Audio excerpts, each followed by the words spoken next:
Hello नमस्कार students, कैसे हैं आप सभी का स्वागत है आपके अपने YouTube channel Sandeep Dubey CGPSC में। छत्तीसगढ़ के इतिहास का क्लास 7वां 8वां है मेरा। तो आज हम लोग छत्तीसगढ़ के बेसिकली छत्तीसगढ़ के बारे में जो किसको देखेंगे, मौर्य काल को देखेंगे। एक्चुअल में मौर्य काल छत्तीसगढ़ का पार्ट नहीं है, वो भारत के इतिहास का पार्ट है, लेकिन कहीं ना कहीं छत्तीसगढ़ से संबंधित है। साथ ही देखेंगे हम सातवाहन वंश, उसके साथ देखेंगे आज कुषाण, फिर देव वंश को। कम से कम इतना को पढ़ लेंगे, बाकी को फिर कंटिन्यू बेसिस में स्टार्ट करेंगे। अच्छा, अब देखो, विभिन्न ऐतिहासिक और पुरातात्विक साक्ष्यों के अनुसार मौर्य काल का छत्तीसगढ़ के उत्तरी भाग में उल्लेख था।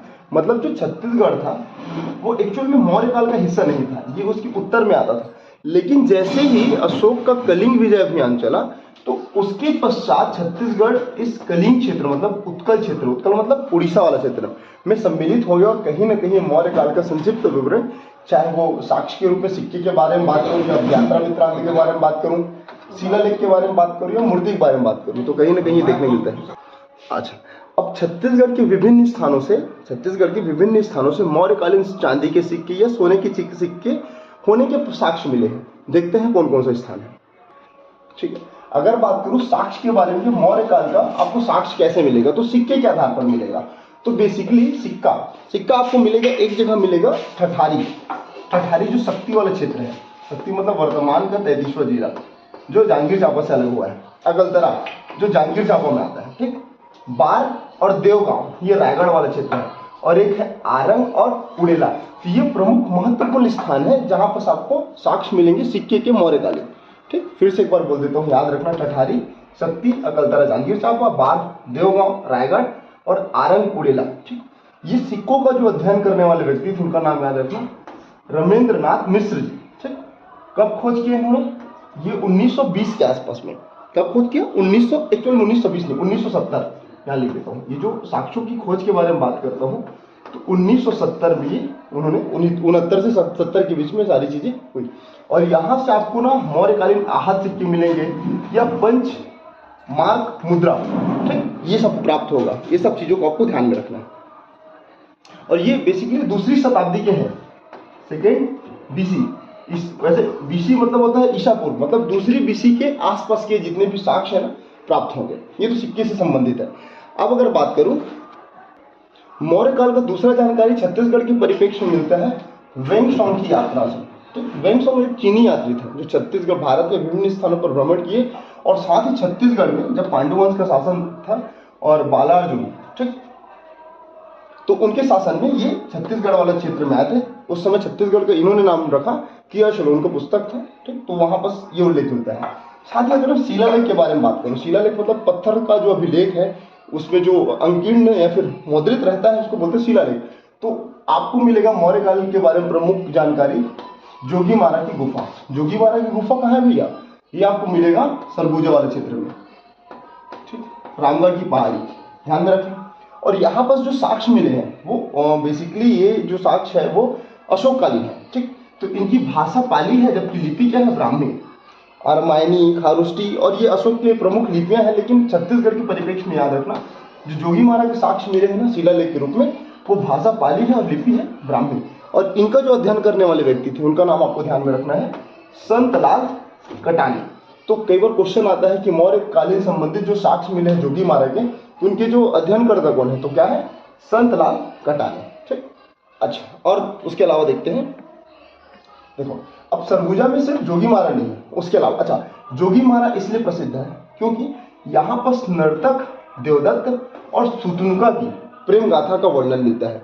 कौन सा पहाड़ी में? रामगढ़ की पहाड़ी में। और रामगढ़ का पहाड़ी वही पहाड़ी है जिसमें कालिदास जी मेघदूतम की रचना की थी। और एक अभिलेख एक जगह और है, क्या क्या?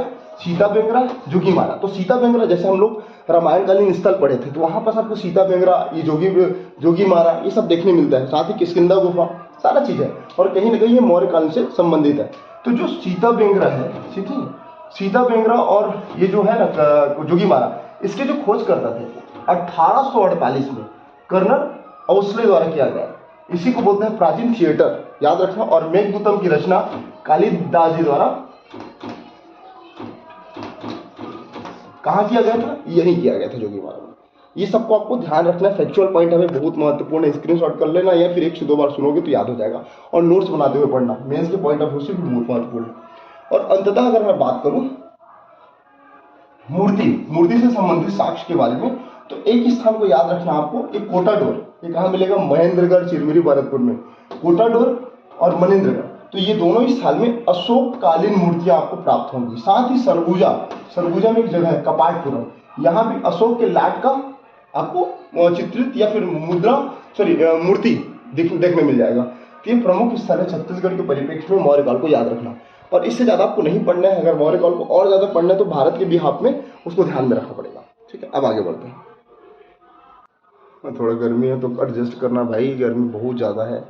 अच्छा देखो, ये हमारे प्यारे भारत का मैप है। ठीक, अगर हम लोग समझना चाहें कि जब अशोककालीन या फिर मौर्यकालीन इतिहास चल रहा था तो कौन से क्षेत्र को क्या नाम से पुकारा जाता था, बेसिकली 4 डायरेक्शन हमको याद रखना है, उत्तर नॉर्थ साउथ, दक्षिण ईस्ट पूरब और वेस्ट पश्चिम। ठीक, तो ये जो भारत का जो ऊपर वाला हिस्सा है, उत्तर वाला क्षेत्र, उसको बोला जाता था उत्तर पथ। क्या बोला जाता था, उत्तर पथ। और उत्तर पथ की राजधानी थी तक्षशिला। अब देखो, जब आप मेंस लिखने जाते हैं ना तो कहीं ना कहीं स्पेलिंग मतलब वर्णमाला का विशेष महत्व होता है। अगर आप थोड़ा भी स्पेलिंग मिस्टेक करते हैं तो आपको नंबर कम मिलेगा। तो याद रखें, तक्षशिला में शीला का जो मात्रा है ना, छोटा वाला। ठीक, तो ऊपर वाला क्षेत्र क्या कहलाता था, तक्षशिला। ठीक, ये वाला क्षेत्र कौन सा, पश्चिम वाला क्षेत्र, ये वेस्ट वाला क्षेत्र मतलब महाराष्ट्र, गुजरात, यहाँ पास गोवा वगैरह, ये वाला क्षेत्र कहलाता था अवंती। क्या कहलाता था, अवंती, जिसकी राजधानी क्या है, उज्जैनी। ध्यान रखना।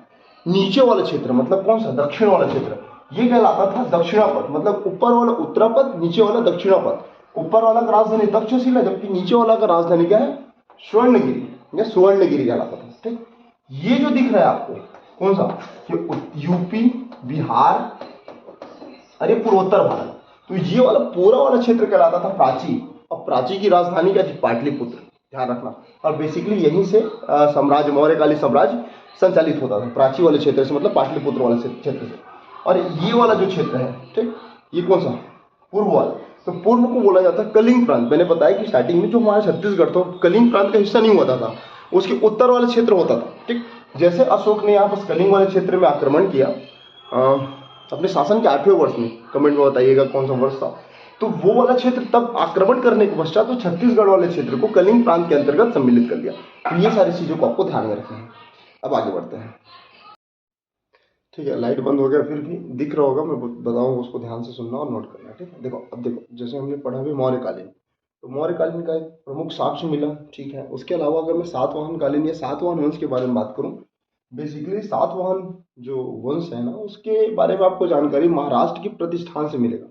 तो उनकी राजधानी क्या है, महाराष्ट्र वाला प्रतिष्ठान का क्षेत्र। ठीक, क्योंकि छत्तीसगढ़ में उनको कहीं ना कहीं कुछ तो साक्ष्य मिला होगा, इसी कारण उसको छत्तीसगढ़ के परिप्रेक्ष्य में पढ़ते हैं।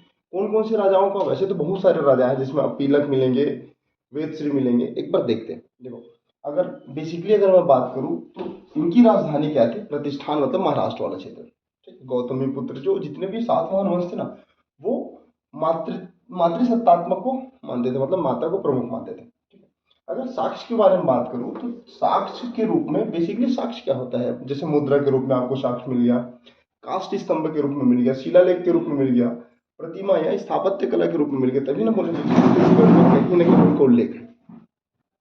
ठीक है, अगर मैं साक्ष्य में अगर मुद्रा को लेकर बात करूं तो बालपुर जो आपको मिलेगा, शक्ति अभी बताया, बालपुर में इनकी जानकारी मिलती है, उनका मुद्रा प्राप्त हुआ है। साथ ही मल्हार, मल्हार मतलब जो बिलासपुर वाला क्षेत्र था, ठीक, वहां से इसका साक्ष्य प्राप्त हुआ है, इसका मुद्रा के रूप में सातवाहन काल में, सातवाहन वाहन। और जो भी आपको मुद्रा मिलेगा इस सातवाहन काल का ये वाले क्षेत्र में, बालपुर या मल्हार से, तो वो थे राजा अपीलक की मुद्रा। इसको नोट करके रखना, राजा अपीलक की मुद्रा आपको मिलेगा बालपुर और मल्हार से। और एक ही स्थान याद रखना, चकरबेड़ा। चकरबेड़ा आपको मिलेगा कहाँ, चकरबेड़ा बेसिकली ये बिलासपुर का क्षेत्र है, बीएसपी बिलासपुर का क्षेत्र है। ठीक, छत्तीसगढ़ की न्यायधानी। तो यहाँ पर जो सिक्के मिले ये बाकी से अलग थे, क्योंकि इसमें राजा अपीलक का मुद्रा था ना, लेकिन चकरबेड़ा से जो प्राप्त सिक्के थे ना वो रोमन कालीन सिक्के थे। तो रोमन कालीन सिक्के क्या थे कि जो सातवाहन वंश थे ना वो विदेश व्यापार करते थे, तो वो विदेश व्यापार के लिए दूसरा मुद्रा को उपयोग करते थे, वही मुद्रा आपको चकरबेड़ा से मिलेगा। ठीक, उसके बाद देखते हैं काष्ठ स्तंभ, जल्दी जल्दी करते हैं इसको। काष्ठ स्तंभ क्या है, देखो काष्ठ स्तंभ की जानकारी आपको किरारी से मिलेगा। किरारी का है वर्तमान शक्ति में। तो शक्ति जिले में एक जगह है किरारी ग्राम, तो किरारी ग्राम में काष्ठ स्तंभ के साक्ष्य मिलते हैं सातवाहन वंश के। और ये जो अभी वर्तमान में अगर मैं बात करूं 1921 में इसकी खोज करी गई थी। और वर्तमान में जो किरारी के काष्ठ स्तंभ है ना, वो रायपुर में एक संग्रहालय है जिसका नाम है महंत गुरु घासीदास संग्रहालय। महंत गुरु घासीदास संग्रहालय में जितने जो पुरातात्विक साक्ष्य थे या काष्ठ स्तंभ थे, सबको यहीं सुरक्षित करके रखा जाता है। तो वो आपको वर्तमान में दिख जाएगी, अगर कभी रायपुर जाते हैं तो ये जगह जरूर जाइएगा, महंत गुरु घासीदास।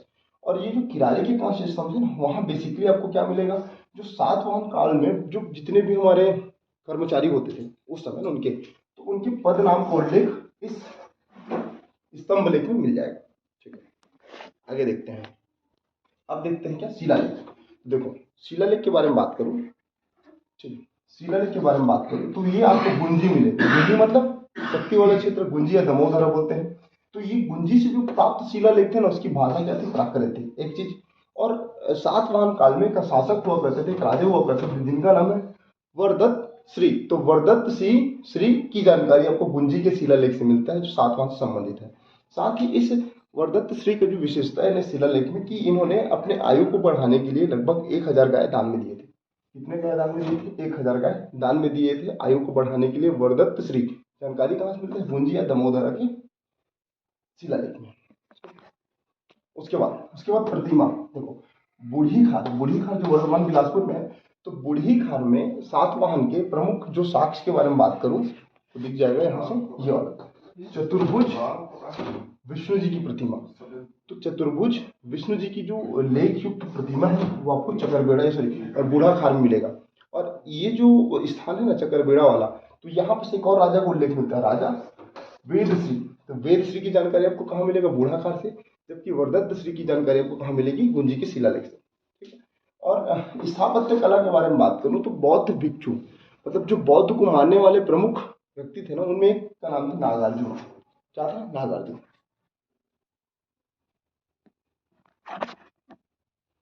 नागार्जुन याद रखना। स्थापत्य कला में अगर बात करूं तो नागार्जुन जो एक बहुत प्रसिद्ध बौद्ध भिक्षु थे ना, उनके लिए एक संघाराम का निर्माण किया गया इसी युग में ना, सातवाहन में, जो 5 मंजिला थी। एक चीज ध्यान में रखना, ठीक, संघाराम कहाँ किया गया था, ये बेसिकली मेरे ख्याल से ना ये यही वाले क्षेत्र में किया गया था, ध्यान में नहीं आ रहा है, इसको मैं नोट करके रखा तो भूल गया। संघाराम याद रखना। अगर स्थापत्य कला में ना बौद्ध भिक्षु नागार्जुन के लिए एक संघाराम में फिर एक 5 मंजिला इमारत बनवाई गई थी।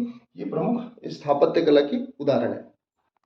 और सातवाहन वाले लोग ना, सातवाहन वाले लोग बौद्ध जी को बहुत मानते थे, बुद्ध को बहुत मानते थे। इसीलिए जो बौद्ध भिक्षु थे ना नागार्जुन, उनके लिए संघाराम का निर्माण किए। ठीक, 5 मंजिल, ध्यान में रखिए। ठीक है, लाइट आ गया। एक बार ना हम लोग ओवरव्यू कर लेते हैं मैप के आधार में। छत्तीसगढ़ का मैप है, मैं बीच वाला पोर्शन को ही मेंशन करके बता रहा हूँ। जैसे शक्ति है, शक्ति से 3 स्थान याद रखना है, गुंजी सातवाहन से संबंधित, एक बालपुर और एक किरारी। तो गुंजी से शिलालेख प्राप्त हुआ सातवाहन से संबंधित, बालपुर से क्या प्राप्त हुआ, राजा पीलर की मुद्रा, और किरारी से क्या प्राप्त हुआ, काष्ठ स्तंभ लेख जो वर्तमान में महंत गुरु घासीदास संग्रहालय रायपुर में स्थित है। ठीक, अगर बात करें तो बिलासपुर वाले क्षेत्र से, तो पहला मल्हार को याद रखना, मल्हार में राजा पीलर की मुद्रा, चकरबेड़ा को याद रखना, रोमन कालीन स्वर्ण की मुद्रा, और बूढ़ी खार को याद रखना, विष्णु जी की प्रतिमा। और सातवाहन काल में जो शासन छत्तीसगढ़ का क्षेत्र था वो लगभग 72 AD से, मतलब 72 ईसी से ईसा से 200 ईसा ठीक या ईस्वी तक इनका शासन चला। ये महत्वपूर्ण डेट है, ये महत्वपूर्ण फैक्ट है, एक बार नोट करके रख लेना, ध्यान में रहेगा। ठीक, आगे बढ़ते हैं। अब बात करते हैं कुषाण वंश से। देखो छत्तीसगढ़ में कुषाण वंश का जो कार्यकाल था बहुत ही अल्प था, बहुत ही कम समय था।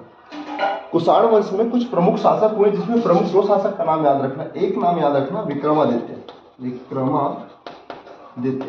और एक नाम याद रखना, एक नाम आपको याद रखना है कनिष्क। क्या, कनिष्क। तो इनके सिक्के में, कनिष्क, ये दोनों के सिक्के में कहीं ना कहीं छत्तीसगढ़ में कुषाण वंश का थोड़ा बहुत साक्ष्य आपको दिख जाएगा।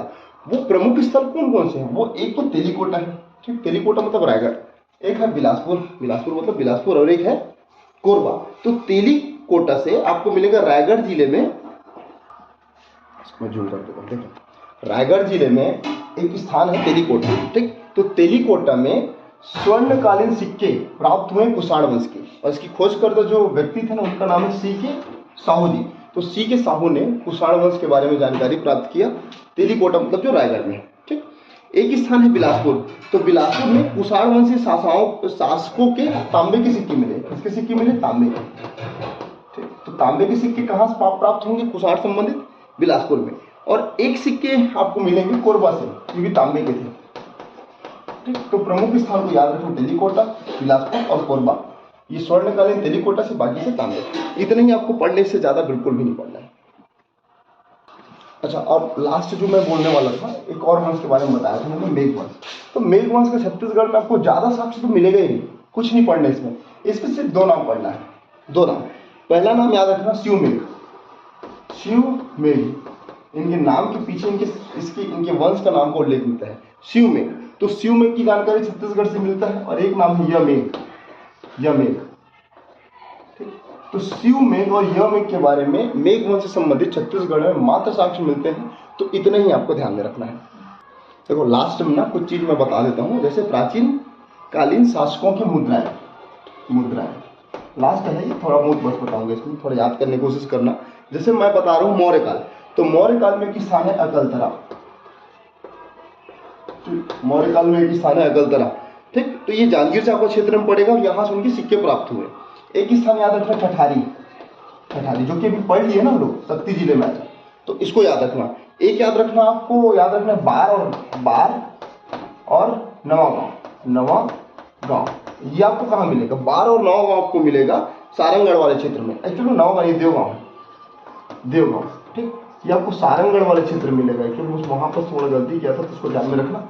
ये प्रमुख स्थान है जहां पर आपको मौर्यकालीन सिक्के या मुद्राएं प्राप्त होंगी। और कुछ और स्थान है, जैसे एक जगह है आरंग हो गया, आरंग यहाँ से भी प्राप्त होगा, उड़ेला यहाँ से भी प्राप्त होगा। ठीक, ये प्रमुख स्थान, ये रायपुर वाला क्षेत्र में पड़ेगा। तो इतना जगह आपको ध्यान में रखना है जहां पर मुद्राएं प्राप्त होंगी मौर्यकाल से संबंधित। ठीक, अगला अगर बात करूं सातवाहन। ठीक, तो सातवाहन प्रमुख स्थल क्या है भैया? मल्हार। अभी तो देखे ना, यहां से प्राप्त होगा मल्हार, बिलासपुर, याद हुआ।